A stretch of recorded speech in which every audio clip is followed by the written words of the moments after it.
Hello everyone. Today our topic is Amla Pitta or the hyperacidity.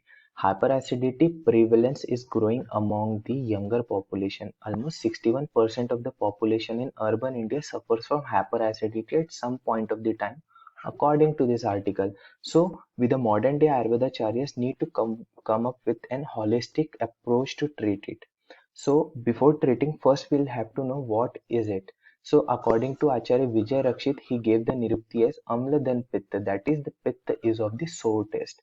Further definitions were given by Chakrapani Acharya as Amla Pittam Cheti Amla Gunod Kritam Pittam, which can be described as follows. Suppose there is fire in our body, which can be considered as the Pitta. When it gets of the sore, it gets sore. So, that condition is known as the Amla Pitta. During the Vedic Kal, people were very healthy, so there was not prevalence of hyperacidity at that time, so it was not described at all. In Sahita Sangra and Madhyakal, it was described. In first of all, the Charakacharya in his Sutrasthan and Chikitsasthan, he described it. In first chapter of the Sutrasthan under the heading of Pandurog, he described Amlapitta. And further in chapter 25 and 26, Kulatha Sevan, Lavan Sevan and Viruddha Ahar are given as the Hetu of it. He described its treatment in 7th and 12th chapter via the Mahatiktagrut and the Kansaharitki. He gave its pathogenesis in 15th chapter, the Grahani Dosh Chikitsadhyay, and its complication in the 20th chapter as Amlak, Dhumak, and Vidaha. Then Sushritacharya just coined the term Amlika. Kashyapacharya extensively studied it under Khilstan chapter 16, where he gave the mental hetu of it, such as Shok and Bhay. In Sahita Kal, Ashtang Hriday coined the term Pramalika, and Madhav Nidantu studied it extensively. In Madhyakal, because the prevalence had increased, Chakradattacharya treated it with Vaman and Virechan, Sharangdharacharya treated it with Niruha Basti, Yog Ratnakar, in addition to the three complications Amlak, Dhumak, Vidaha, gave four more complications of it, and Bhaishajya Ratnavali gave Shri Bilva Tel and Narikel Khand and other formulations for the treatment of hyperacidity. Aharaj Hetu are the Kulatha Sevan, Lavan Sevan, and Viruddhahar Sevan, such as the intake of excessive liquid, over-drinking of alcohol, pungent diet and drinks, very hot food consumption, dushta anna sevan, etc.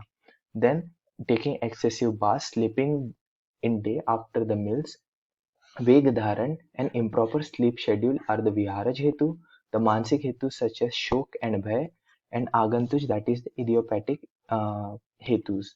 Then the samprapti of it is as follows, that the ati hetu seven give rise to tikshna, ushna, lagu and ruksha gun increment in our body, which may lead to amla pitta. And parallelly, there can also be Drava Snigdha Sar Gun increase, which may lead to the Amlapit. As the Sthan Sanchraya is not given anywhere in the Ayurveda text, so Annavaha and Purishva Srotas Dushti can be considered at its Purvarup. Its clinical features are Amlodgar, then Angasad, Avipak, Aruchi, Gaurav, and a Rudadaha, that is the heartburn, are considered its clinical features.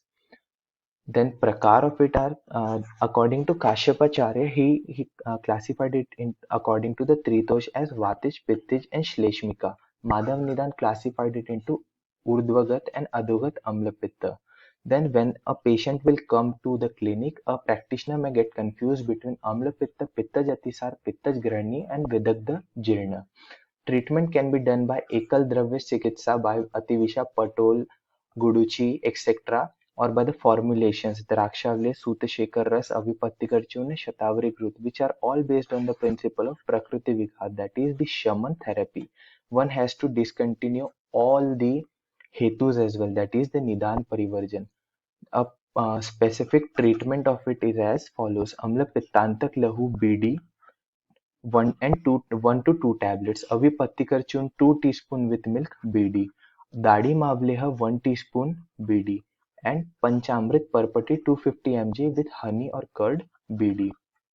One should not consume Amla, Lavan, Katu, Vidahi, Guru, Kulatha and Madhya during the treatment, and do not take Krodh, Shok and Chinta as well.